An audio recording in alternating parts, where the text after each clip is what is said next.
पढ़ो कहीं से, रिवीजन यही से, यही है एसएससी क्रैकर्स का नारा और आप लोगों को सबसे प्यारा। क्या बात है। तो बहुत अच्छी शुरुआत हो गई है एक डायलॉग के साथ। तो रेडी हो जाइए, आने वाले आधे घंटे में आप लोगों के लिए इकोनॉमिक सेक्शन से रिलेटेड टॉप 100 एमसीक्यू क्वेश्चन का कंप्लीट रिवीजन होगा। ओके। एसएससी 2020 से 2025 के बीच जो भी इंपॉर्टेंट एग्जाम हुआ है उसमें पूछे गए सिलेक्टेड क्वेश्चंस, ताकि रिवीजन आप लोगों का बहुत अच्छे से हो सके। तो इकोनॉमिक्स के टॉप 100 एमसीक्यू के लिए कौन कौन तैयार है, कमेंट में जो है आप लोग एकदम कहे कि यस। और देखिए, आप लोगों को जो है कितना इकोनॉमिक्स का नॉलेज है ये तो आपका स्कोर डिसाइड करेगा। इसीलिए कमेंट जरूर कीजिएगा कि भाई आपका स्कोर कितना आ रहा है। और घबराने वाली बात नहीं है, अगर स्कोर कम भी है तो भी अच्छी बात है, ज्यादा है तो बहुत अच्छी बात है। ठीक है, तो रेडी है? तो चलिए स्टार्ट करते हैं फर्स्ट क्वेश्चन के साथ। पहला क्वेश्चन देखिए आपके स्क्रीन पर क्या है कि पर capita income for a nation is calculated by dividing the country's national income by it's dash. है ना, इकोनॉमिक्स का सबसे फेवरेट क्वेश्चन और मोस्ट रिपीटेड क्वेश्चन है ये। क्या होगा यहाँ पर करेक्ट आंसर? तो आप कहेंगे पॉपुलेशन। ओके। तो per capita income for a nation is calculated, इसको निकालने के लिए क्या करते हैं? By dividing the country's national income by its population. Next है which of the following best describes the nature of Indian economy. निम्नलिखित में से कौन भारतीय अर्थव्यवस्था की प्रकृति का सबसे अच्छा वर्णन है? तो nature of the Indian economy कैसा है? तो आप कहेंगे मिक्स्ड इकोनॉमी है। बिल्कुल सही जा रहे हैं आप लोग, सबका करेक्ट आ रहा है। नेक्स्ट है कि which of the following options represent the total income earned bye individuals from all sources before deducting personal income taxes. तो कौन सा वो विकल्प है जो व्यक्तिगत आयकर में कटौती से पहले सभी स्रोतों से व्यक्तियों द्वारा अर्जित कुल आय को दर्शाता है? इसे हम क्या कहेंगे? पर्सनल इनकम कहेंगे। Okay, personal income. नेक्स्ट है in the estimation of national income which of the following items will be subtracted from NNP at market price. राष्ट्रीय आय के आकलन में बाजार मूल्य पर एनएनपी से निम्नलिखित में से कौन सी मदें घटाई जाएंगी? तो आप क्या कहेंगे? Net indirect tax. तो आप यहां देख सकते हैं national income is equal to NNP at market price minus indirect taxes plus subsidies. Okay. Next question क्या है? क्वेश्चन नंबर 5 कि which of the following is a tertiary economic activity.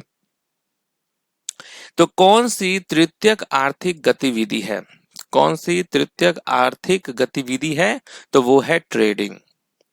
Next है which of the following methods is used to calculate national income by summing the total expenditure on final goods and services in an economy. तो किसी अर्थव्यवस्था में अंतिम वस्तुओं और सेवाओं पर कुल व्यय को जोड़कर राष्ट्रीय आय की गणना करने के लिए किस विधि का उपयोग किया जाता है? तो वो कौन सा विधि है? तो आप कहेंगे एक्सपेंडिचर मेथड होगा यहाँ पर right answer, expenditure method. Next है at which rate Reserve Bank of India borrows money from commercial banks. तो किसी दर पर भारतीय रिजर्व बैंक वाणिज्यिक बैंकों से धन उधार लेता है? तो वो कौन सा दर है? तो आप कहेंगे रिवर्स रेपो रेट होगा यहाँ पर करेक्ट आंसर। नेक्स्ट है the micro small and medium enterprises development act was passed in the year dash. कब ये पारित किया गया था, किस ईयर?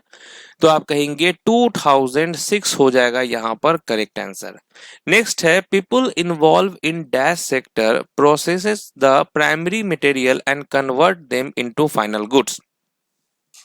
तो डैश क्षेत्र में शामिल लोग प्राथमिक सामग्रियों को संसाधित करते हैं और उन्हें तैयार माल में परिवर्तित करते हैं। तो ये कौन सा सेक्टर है? तो सेकेंडरी सेक्टर होगा यहाँ पर करेक्ट आंसर। नेक्स्ट है the value added of a firm is calculated as. किसी फर्म के मूल्य वर्धन की गणना डैश के रूप में की जाती है। तो यहाँ पर देखिए ध्यान से आपको चारों ऑप्शंस को देखना है। The value added of a firm is calculated as, तो आप कहेंगे value of production of the firms minus value of the intermediate goods used by the firm हो जाएगा यहाँ पर करेक्ट आंसर। नेक्स्ट है which of the following best defines national net national income. तो निम्नलिखित में से कौन शुद्ध राष्ट्रीय आय को सर्वोत्तम रूप से परिभाषित करता है। ठीक है, best defines net national income, तो आप कहेंगे जीएनपी माइनस डेप्रिसिएशन हो जाएगा यहाँ पर करेक्ट आंसर। नेक्स्ट है राष्ट्रीय आय के संबंध में निम्नलिखित में से कौन सा कथन सही है। कौन सा वो स्टेटमेंट है जो करेक्ट है रिगार्डिंग द नेशनल इनकम। तो ध्यान से दोनों देखेंगे स्टेटमेंट को, तो यहां पर क्या हो जाएगा, आप कहेंगे दोनों स्टेटमेंट करेक्ट है कि intermediate goods are not included in the calculation of national income, बिल्कुल सही बात है। और final goods are included in the calculation of national income, ये भी करेक्ट है। नेक्स्ट है which of the following sectors of the economy has the highest share in India's GDP. ठीक है, तो राइट आंसर यहां पर क्या हो जाएगा, अर्थव्यवस्था के निम्नलिखित में से किस क्षेत्र का भारत के सकल घरेलू उत्पाद में सबसे अधिक हिस्सा है। तो वो आपका हो जाएगा सर्विसेज। ठीक है, सर्विसेज यहां पर करेक्ट आंसर है। नेक्स्ट क्वेश्चन क्या है, what is net national product. ठीक है, नेट नेशनल प्रोडक्ट जो है वो कौन सा है, तो इसका राइट आंसर क्या होगा, ऑप्शन नंबर डी। ठीक है, the difference between gross national product and depreciation is the net national product. Next है which is the most commonly used indicator of microeconomic performance. ठीक है, तो which is the most commonly used indicator of microeconomic performance, तो वो है per capital gross national product, per capital gross national product यहां पर right answer हो जाएगा। नेक्स्ट है कि which of the following is the sum of net investment and depreciation called. यहां पर करेक्ट आंसर आपका क्या होने वाला है, which of the following is the sum of net investment and depreciation called. तो आप क्या कहेंगे, करेक्ट आंसर क्या हो जाएगा, ग्रॉस इन्वेस्टमेंट होगा। नेक्स्ट है what does GNP stands for. GNP का फुल फॉर्म क्या है, तो ग्रॉस नेशनल प्रोडक्ट इसका फुल फॉर्म होता है। नेक्स्ट क्वेश्चन है which of the following is not a primary activity. प्राथमिक गतिविधि नहीं है, कौन प्राथमिक गतिविधि नहीं है, तो आप कहेंगे कंस्ट्रक्शन। नेक्स्ट है which is the parameter for the economic development. आर्थिक विकास का मापदंड कौन सा है, तो आर्थिक विकास का मापदंड की हम बात करें तो वो कौन सा है, per capita monetary income. Per capita monetary income यहां पर राइट आंसर है। नेक्स्ट है the price of wheat into floor is a part of the dash method of measuring national income. गेहूं और आटे की कीमत राष्ट्रीय आय मापने की डैश विधि का एक हिस्सा है, किस विधि का, तो आप कहेंगे वैल्यू एडेड। ठीक है, वैल्यू एडेड यहां पर राइट आंसर है। नेक्स्ट है based on economic activities how many sectors are there in Indian economy. ठीक है, कितने सेक्टर्स हैं, तो आप कहेंगे 3 सेक्टर है, प्राइमरी सेकेंडरी और टर्शियरी। नेक्स्ट है while calculating GDP which among the following is not included. तो जीडीपी की गणना करते समय किसे शामिल नहीं किया जाता है, किसे शामिल नहीं किया जाता है, इंटरमीडिएट गुड्स को शामिल नहीं किया जाता है। नेक्स्ट है money market is a market for dash. मुद्रा बाजार डैश के लिए एक बाजार है, तो मनी मार्केट कैसा मार्केट है, शॉर्ट टर्म फंड्स यहां पर राइट आंसर है। Next personal income minus personal tax payment minus non tax payment is equal to what. ठीक है, तो personal income minus personal tax payment minus non tax payment क्या हो जाएगा, तो आप कहेंगे पर्सनल डिस्पोजेबल इनकम होगा right answer. Next net national product at market prices minus net indirect tax is equal to what. बाजार मूल्य पर शुद्ध राष्ट्रीय उत्पाद माइनस शुद्ध अप्रत्यक्ष कर बराबर होता है net national product at factor cost. Next है the basis of determining dearness allowance to employees in India is dash. Okay, तो भारत में कर्मचारियों के लिए महंगाई भत्ता निर्धारित करने का आधार है क्या, आधार है कंज्यूमर प्राइस इंडेक्स। नेक्स्ट है the economist who for the first time scientifically determine national income in India is dash. तो वो कौन है, वो कौन से है इकोनॉमिस्ट? तो आप कहेंगे V K R V Rao. Okay, V K R V Rao ये है वो economist. The GDP deflector is also called, GDP deflector को यह भी कहा जाता है, क्या कहा जाता है जीडीपी डिफ्लेक्टर को? तो आप कहेंगे implicit price deflector, implicit price deflector. According to the standard census definition, who of the following can be classified as a main worker in India? तो मानक जनगणना परिभाषा के अनुसार किसे भारत में मुख्य श्रमिक के रूप में वर्गीकृत किया जा सकता है? किसे वर्गीकृत किया जा सकता है? ऐसे person who works for at least 183 days. Okay, next है निम्नलिखित में से कौन सी बेरोजगारी का प्रकार अधिकतर शहरी क्षेत्रों में पाया जाता है? Okay, which of the following types of unemployment is mostly found in urban areas? वो है एजुकेटेड अनएम्प्लॉयमेंट। नेक्स्ट है dash is an indicator which is used for analysing the occupational structure and unemployment in India. ठीक है, तो क्या है वो indicator? Dash is an indicator, तो आप कहेंगे labour force participation is an indicator which is used for analysing the occupational structure and unemployment in India. Which of the following correctly defines the method of calculating unemployment rate in India? तो कौन सा भारत में बेरोजगारी दर की गणना करने की विधि को सही ढंग से परिभाषित करता है? क्या है वो? तो आप कहेंगे percentage of unemployed person among persons in the labour force, श्रम बल में व्यक्तियों के बीच बेरोजगार व्यक्तियों का प्रतिशत।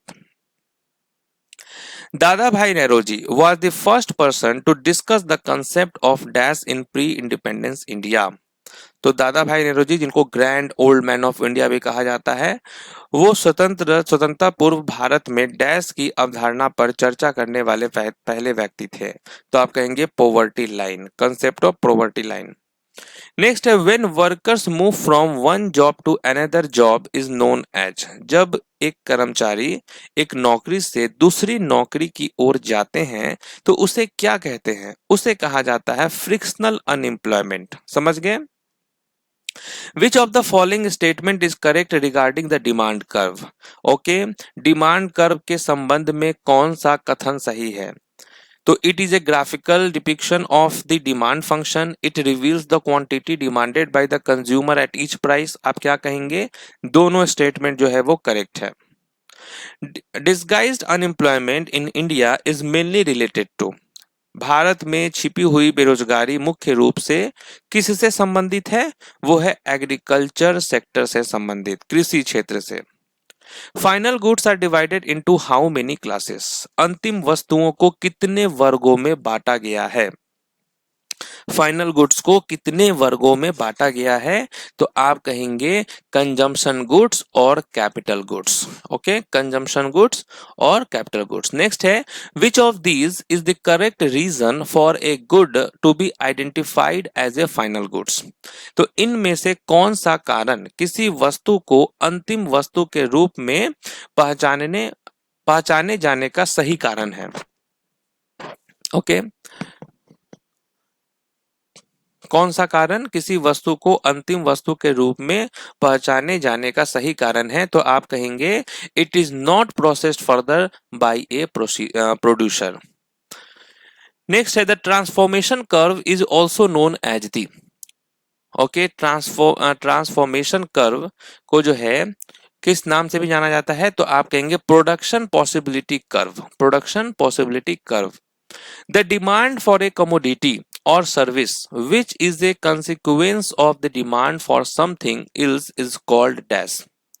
किसी वस्तु या सेवा की मांग जो किसी अन्य चीज की मांग का परिणाम है उसे क्या कहा जाता है? उसे कहते हैं हम लोग डेराइव्ड डिमांड्स। समझ गए? नेक्स्ट है demand for which of the following commodities will be most perfectly inelastic. Okay, तो निम्नलिखित में से किस वस्तु की मांग लगभग पूर्णतया आलोचदार होगी?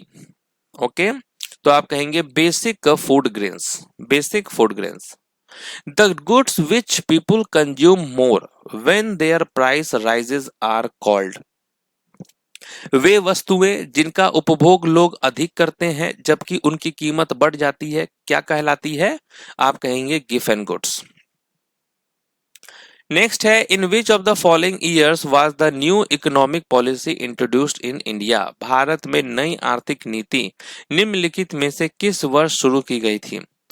कब की गई थी? 1991 में। Agriculture and fishing activities belong to which sector. कृषि और मछली पकड़ने की गतिविधियां किस क्षेत्र से संबंधित है? किस क्षेत्र से संबंधित है? तो आप कहेंगे प्राइमरी सेक्टर से। Which of the following is a component of the tertiary sector of an economy? निम्नलिखित में से कौन सा अर्थव्यवस्था के तृतीयक क्षेत्र का घटक है? वो है hotel and restaurants. Expenditure that increases productive capacity are example of what kind of expenditure? उत्पादक क्षमता बढ़ाने वाले व्यय किस प्रकार के व्यय के उदाहरण हैं? तो आप कहेंगे investment expenditure. HDI is an aggregate measure of progress in which of the three dimension?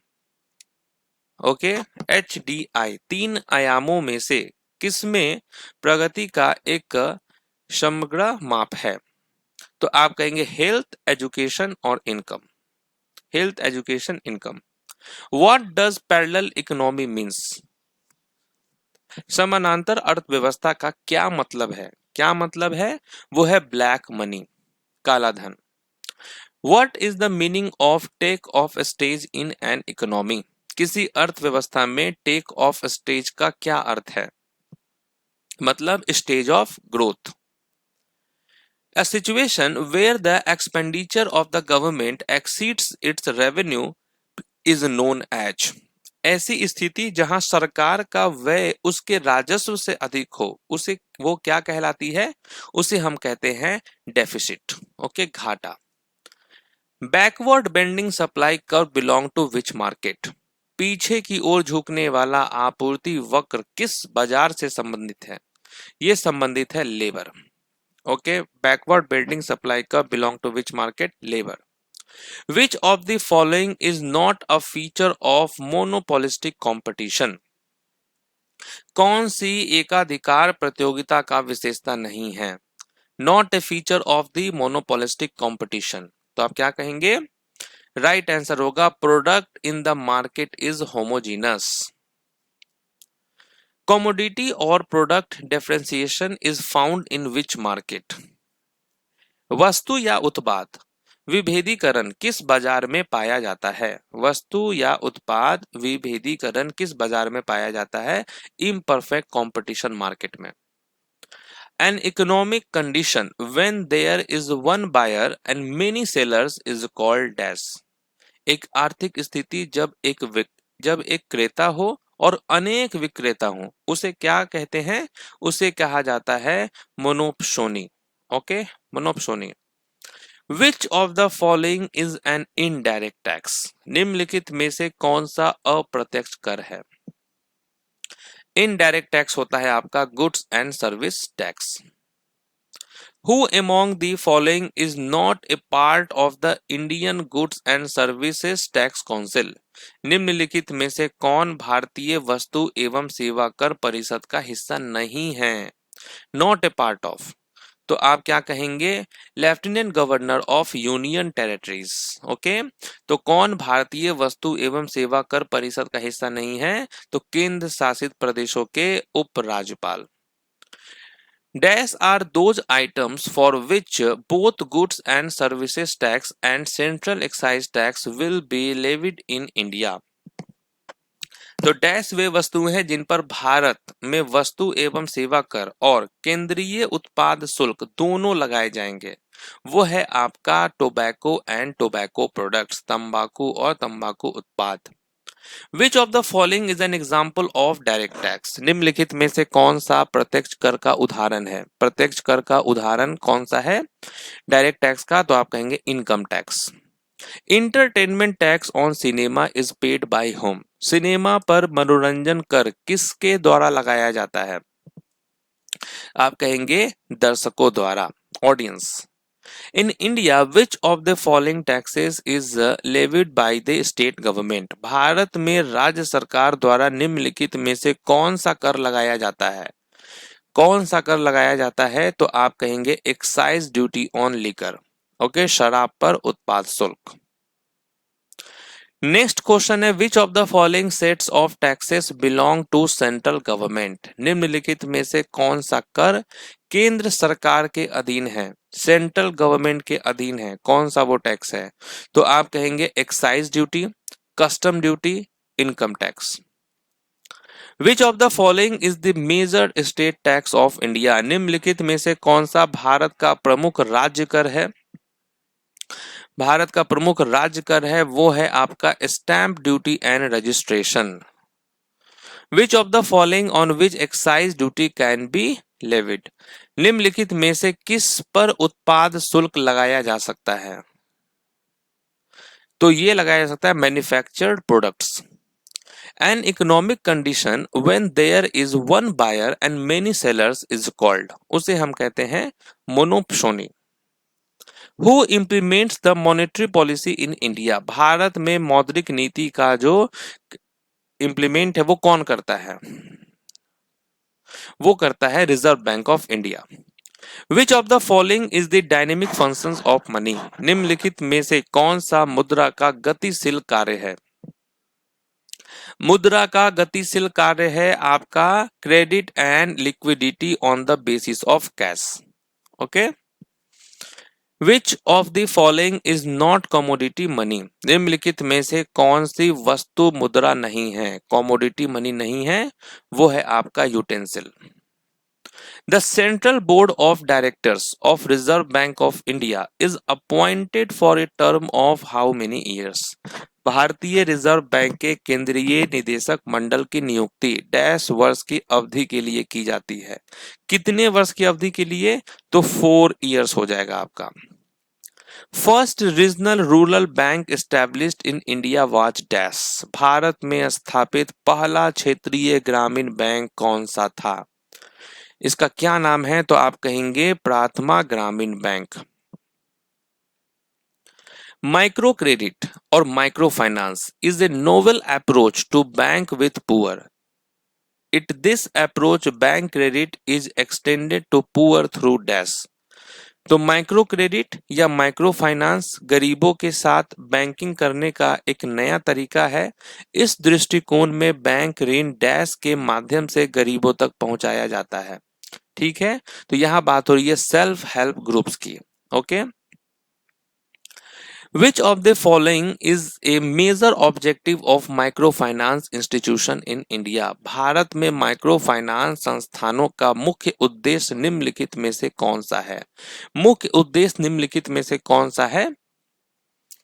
Micro finance संस्थानों का मुख्य उद्देश्य निम्नलिखित में से कौन सा है? तो आप क्या कहेंगे? वित्तीय समायोजन और गरीबी उन्मूलन को बढ़ावा देना। वित्तीय समायोजन और गरीबी उन्मूलन को बढ़ावा देना। नेक्स्ट है which of the following monetary policy tools is used to calculate money multiplier? निम्नलिखित में से कौन सा मौद्रिक नीति उपकरण मुद्रा गुणक की गणना करने के लिए उपयोग किया जाता है? तो आप कहेंगे cash reserve ratio. Who is the regulator of micro finance institution in India? Bharat में माइक्रो फाइनेंस संस्थानों का नियामक कौन है? Regulator of micro finance institution in India, तो आप कहेंगे RBI, reserve Bank of India. What is the full form of SLR? SLR का फुल फॉर्म क्या होता है? तो आप कहेंगे स्टेटरी liquidity ratio. Which of the following is not a scheduled public sector bank of India?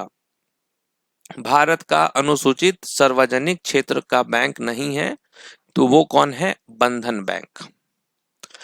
Which of the following is not the primary function of commercial bank? निम्नलिखित में से कौन सा वाणिज्यिक बैंकों का प्राथमिक कार्य नहीं है? Primary function of commercial bank वो है fund transfer.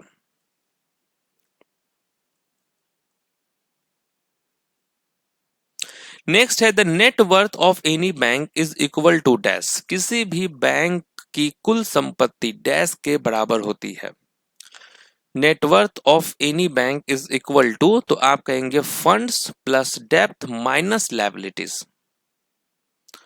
In India dash decides the CRR for banks in the economy. भारत में डैश अर्थव्यवस्था में बैंकों के लिए CRR तय करता है। ये काम है रिजर्व बैंक ऑफ इंडिया का।